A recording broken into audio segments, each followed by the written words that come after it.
Welcome to Nandana చిట్టా Reddy's channel. ఈరోజు ఒక కథతోటి మీ ముందుకు వస్తున్నాము.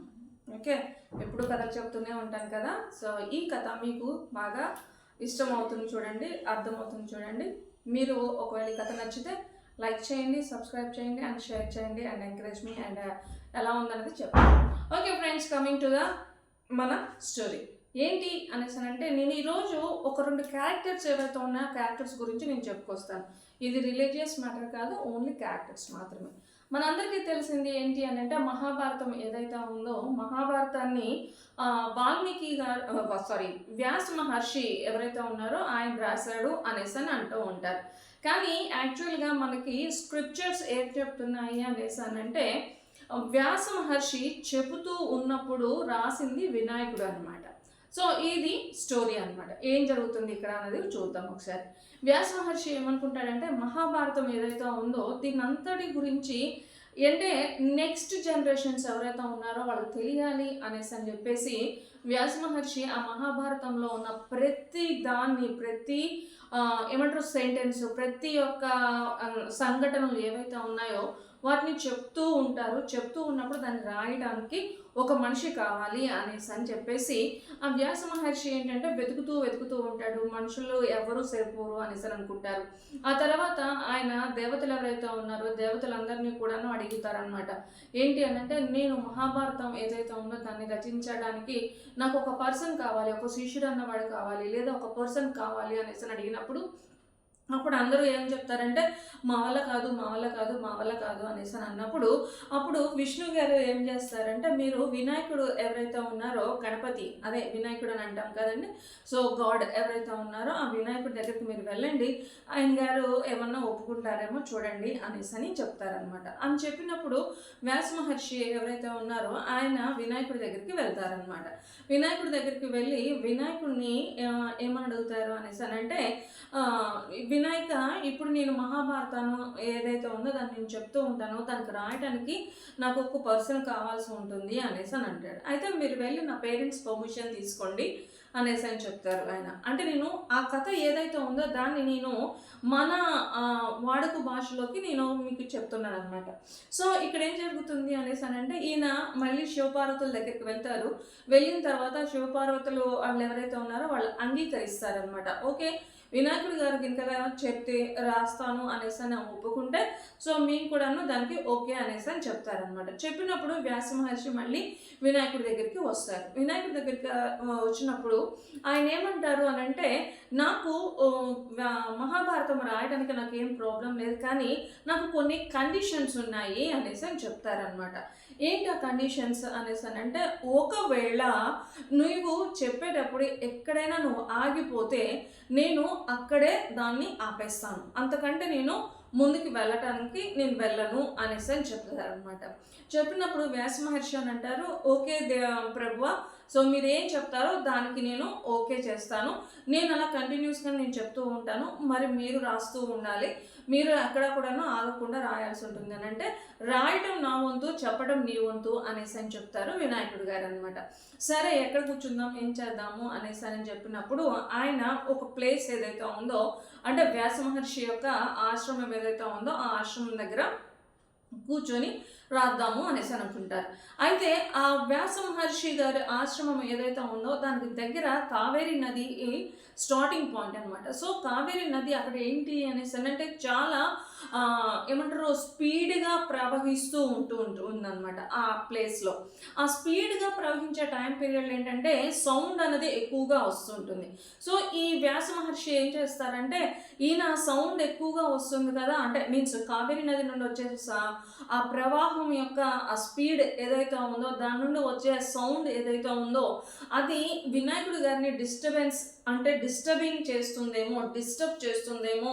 ఒకవేళ అతను కనుక డిస్టర్బెన్స్గా ఫీల్ అయినట్లయితే ఆయన రాయడం ఆపేస్తారేమో అనేసి అని చెప్పేసి వ్యాస మహర్షి ఏం చేస్తారు అనేసి అని అంటే, ఆయన కూడాను ప్రే చేసుకుంటారనమాట. ఎవరు గాడెస్ గంగా ఎవరైతే ఉన్నారో ఆ గంగా గారికి అంటే మీన్స్ ప్రే చేస్తారనమాట. ప్రే చేసుకొని ఆ కావేరీ నది యొక్క ఏమంటారు ఉధృత ఏదైతే ఉందో దాన్ని తగ్గించడానికి ఆయన ప్రేయర్ చేస్తుంటారు, అదే ప్రార్థిస్తారు అనమాట. ప్రార్థించినప్పుడు ఆ వేగం ఏదైతే ఉందో అది కూడా తగ్గుతుంది. అలా తగ్గడం అయిన తర్వాత ఈయన అంటే వ్యాస మహర్షి వినాయకుడు గారు ఎవరైతే ఉన్నారో ఆయన చెప్తూ ఉంటారు అనమాట. అంటే వ్యాస మహర్షి మహాభారతం చెప్పడం స్టార్ట్ చేస్తూ ఉంటారు, చెప్తూ ఉంటారనమాట. అయితే వినాయకుడు గారు ఏంటంటే ఆయన చెప్పింది ఏదైతే ఉందో ఆయన అది రాస్తూ ఉంటారు. ఇక్కడ మీ అందరికీ తెలిసి ఉంటుంది వరసిద్ధి అనేసి అని అంటూ ఉంటారు వినాయకుడు గారికి. అలాగే విఘ్నాలు ఏవైతే వస్తున్నాయో వాటిని ఆపేసేవాడు వినాయకుడు అనేసి అని అంటారు. ఓకే, ఇక్కడ వ్యాస మహర్షి చెప్తూ ఉన్నప్పుడు విని ఏం చేస్తూ ఉంటారు అంటే ఈయన రాస్తూ ఉంటారు. ఈయనకి ఏంటంటే ఫుల్ కాన్సన్ట్రేషన్ ఆ గురువు ఆయన ఆ వ్యాస మహర్షి ఎవరైతే ఉన్నారో ఆయన చెప్పే దానిపైన కాన్సన్ట్రేట్ అంటే మీన్స్ ఈయన పూర్తిగా ఆయన పైనే కాన్సన్ట్రేట్ చేశారు, ఆయన చెప్పే కథ పైన కాన్సన్ట్రేట్ చేశారు. ఈయన రాస్తూ ఉన్నారు. రాస్తూ ఉన్నప్పుడు ఏమైందంటే మధ్యలో ఆయన పెన్ను అంటే కలం ఏదైతే ఉందో అది విరిగిపోతుంది. సో విరిగిపోతుంది కదా, విరిగిపోయింది కదా, అది నాపేద్దామా అనేసి అని అంటే ఆయన ఒక కండిషన్ పెట్టారు. ఏం కండిషను? ఎక్కడన్నా నేను చెప్పడం అంటే మీన్స్ వినాయకుడు గారు ముందే చెప్పారు కదా, నువ్వు గినక ఆపేస్తే నేను ఇక్కడ రాయటం ఆపేస్తాను అనేసి అని అంటాడు. కానీ మాట మీద విన్నారు వినాయకుడు. అలాగే వ్యాస మహర్షి ఏం చేశాడు అని అంటే ఈ కళ విరిగిపోయింది కదా, నేను ఇక్కడ స్టోరీ ఆపేసేస్తే నేను వ్యాస మహర్షికి ఇచ్చిన మాట ఏదైతే ఉందో ఆ మాట నేను తప్పిన వాడిని అవుతాను అని చెప్పేసి వినాయకుడు గారు ఏం చేశారు అని అంటే తన పన్ను ఏదైతే ఉందో ఆ పన్నును ఇరగదీసేసి దాన్ని ఇంకుతో పెట్టేసేసి అక్కడ మహాభారతం రాసుకుంటూ వచ్చారనమాట. సో మా వ్యాస మహర్షి ఏదైతే ఉన్నారో ఆయన చెప్పారు, దాన్ని వినాయకుడి గారు రాశారనమాట. అలా మహాభారతం ఏదైతే ఉందో కంప్లీట్ అన్నది అయ్యింది.